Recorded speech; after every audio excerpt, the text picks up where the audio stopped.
So, although it's cold outside, I constantly think about how on the other side of the world, or at least in some parts of it, it is fairly warm and they actually celebrate the holidays during the warm time of year and how it's summer and it's so different than over here.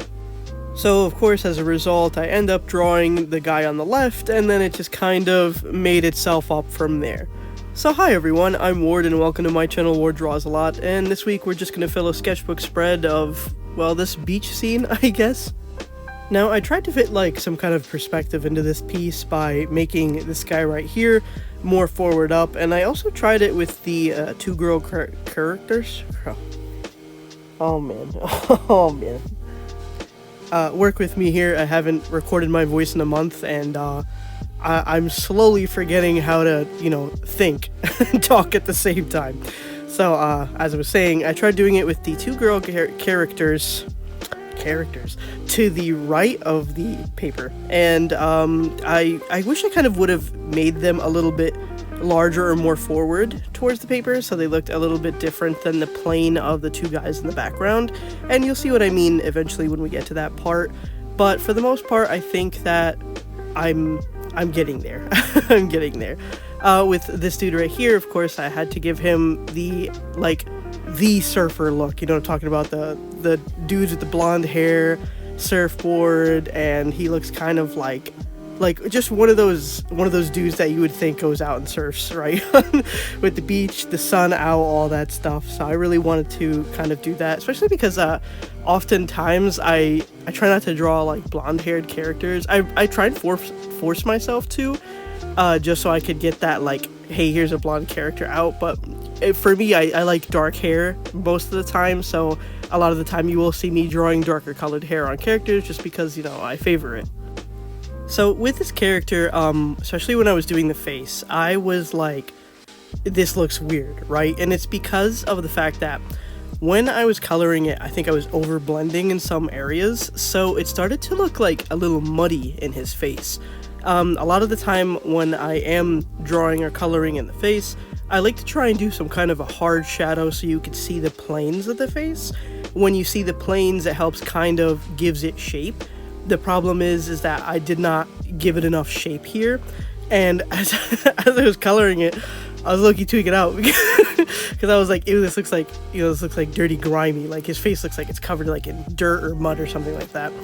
And I was like, I don't like the way this looks. So the immediate second I finished coloring it, I started lining it, and I usually like to wait till the end to line a drawing, but because of the way his face was looking, I was like, I gotta go in and save this right now.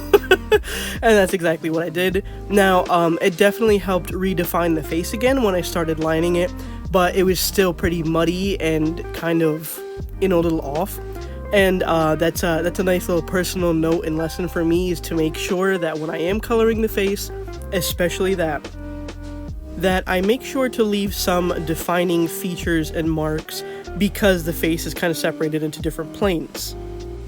The reason I want to really drill this into my head is because I really want to start like painting. And the thing is with painting is you have to kind of go in and block everything out in certain colors and in certain shapes, especially in painting, because it's a very meticulous process. Of course, you have your different stages, like the sketching, then you have the final sketches, and when you go in with the paint, you really have to kind of block everything in. You can't just go in and start refining everything immediately. It's usually if you're, let's say, for example, you're doing the face, you're going to put down the nose maybe in a different color because of the way the light is hitting it. Same thing with the cheeks, the mouth, the forehead, everything is going to be blocked in first.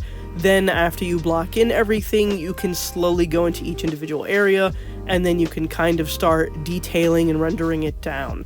The thing is that since I want to make sure that I get to that point where I actually know how to render those pieces down, I got to make sure that I'm remembering all these rules while I'm doing this.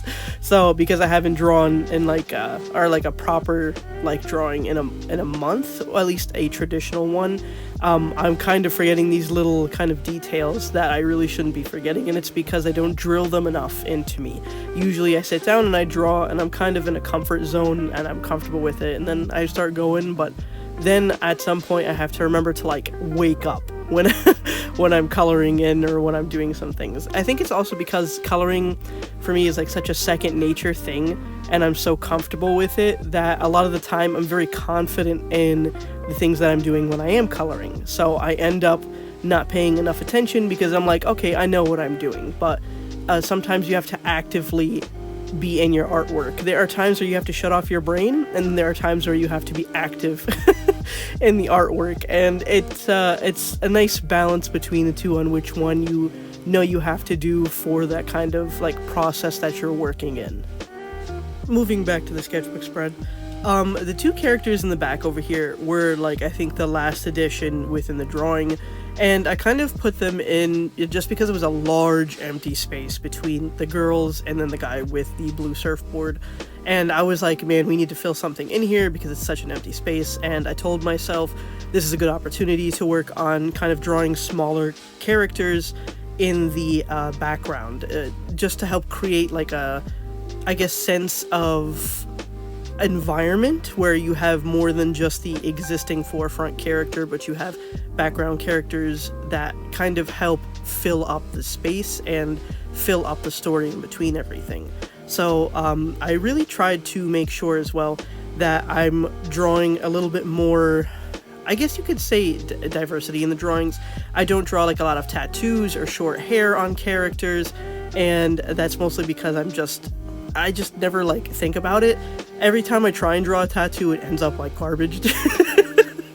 Every single time without fail, I'm like, wow, this tattoo stinks. And I don't want to look up like inspiration for it a lot of the time because I'm like, oh, I don't want to like bite off of anybody's tattoo design, but I'm like, I'm not selling it, I'm just drawing it and I'm practicing, so I really should just try it out more often to try and like get some tattoo works in. I also think it's because like I'm just not somebody who thinks about tattoos as like a part of the person or an extension. It's almost like an accessory for some reason. So I have to remember that tattoos are a second part of the person that adds to them. So that's why I gotta try and like fit that in a little bit more. Same thing with like short hair. I love drawing long hair, medium to long hair, always on like so many characters.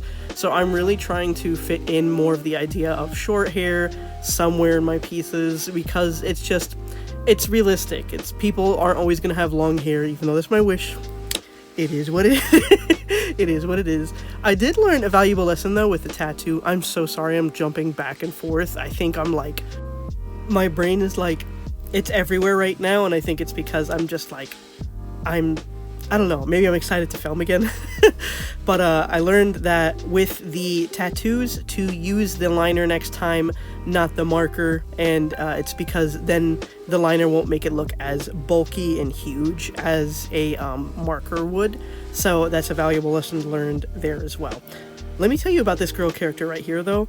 As I was drawing her, okay, I didn't realize that one of my markers was overfilled. Sometimes I overfill the marker by 1 or 2 drops because realistically by the time I get to it again, the ink will kind of disappear because it's alcohol ink and it does disappear.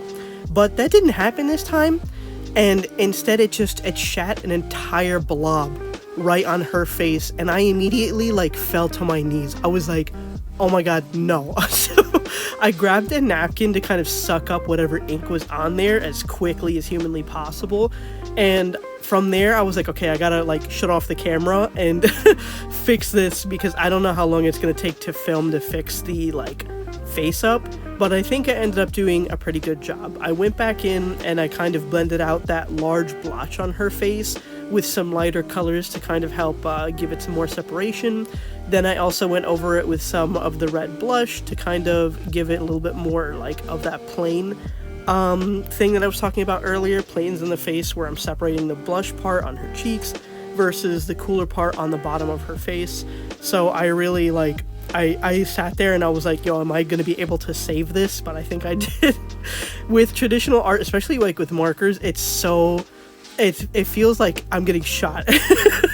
Every time I make like a splotch or like something that is incorrect or like wrongly placed, and it's because it's such a time sensitive thing to fix. If I didn't immediately work on that like right there, and I thought, oh, maybe I'll just work on the body first before I come back to it, I don't think I would have been able to save it because the ink would have already dried down in the fibers of the paper. If anything like that happens, you want to work with the ink while it's still wet before it's completely dried down. So this way there's some maneuverability within the coloring.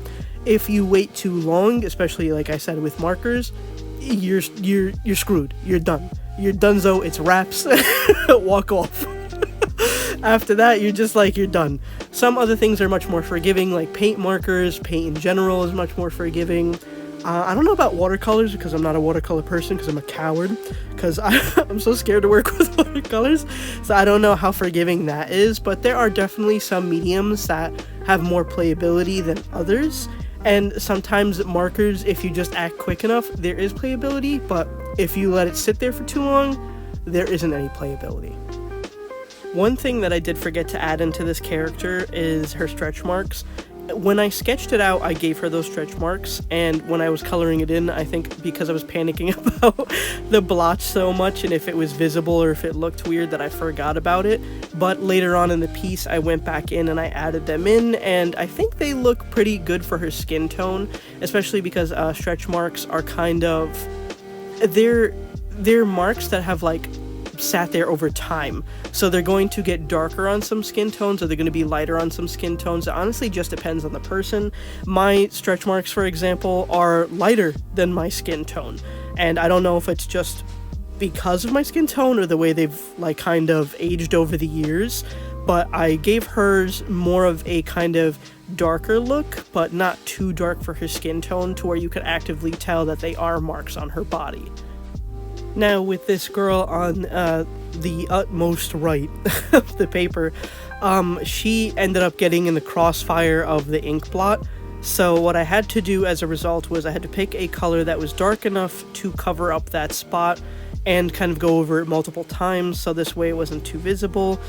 Sometimes if you just pick a color that is darker in return, you will be able to like cover it up and then like, you know, make it very unnoticeable. At first, my color scheme for her was going to be a little different. I was going to do like a matching pink swimsuit with this girl next to her, and it would have been like a little, you know, a little cute moment. I like matching my clothes with my friends, so, you know, I know that's mad corny, but like sometimes it's cute, you know. So like I wanted to do that, but because of that brown splotch, it would have definitely showed up on the bathing suit that it was there because the color isn't dark enough. So I decided to go with a classic red swimsuit one piece for her, and I decided that I think that it was nice to gradient it instead of giving it shading. So I went from like a darker red all the way up to a lighter red, just so I could give it something a little different in comparison to like the regular shading. And when it came to her hair color, I was so lost because I have like a good rainbow of colors here. I've got some like brown hair, blonde, black, I've got like a mix. So I literally sat there and was like, what else could I do? And then I thought of like the red on red look where she's got red hair with a red swimsuit, and I was like, hey, you know, why not? I never really like do that, so I thought that that would be a nice little opportunity, and I think that it came out really nice on her. I also gave her short hair because, again, I need to work on more short hair with characters and like, you know, kind of drawing them in more, and eventually hopefully it'll become like a second nature where I'm just like how I'm drawing like long hair on characters, it'll be eventually second nature to draw short hair on characters. I think I just have to sit there and remind myself to keep getting out of my comfort zone and to do as much as I can. Like, for example, this is I think the first piece I've done where there's this many people in one like spread, so that's like a nice little move up from what I usually do, which is like one or two people, or I redraw the same characters. But I think it's a nice little scene. The two dudes in the back are saying they can't go anywhere with him. He's saying hey because he's trying to like flirt along with the girl in the pink swimsuit over here, and you know, her friend's like, girl, no. And she's like, but he's cute. So I think it's like a nice little scene. Again, I do wish I brought those two girls a little bit more forward towards the guy with the blonde hair, his plane, but I still think it came out fairly well, and I really do think that the spread looks super cute, and I hope I can go back to just drawing every week because I really miss it, and I miss having fun with my art. So yeah, thanks for watching, and remember, I love you. Bye!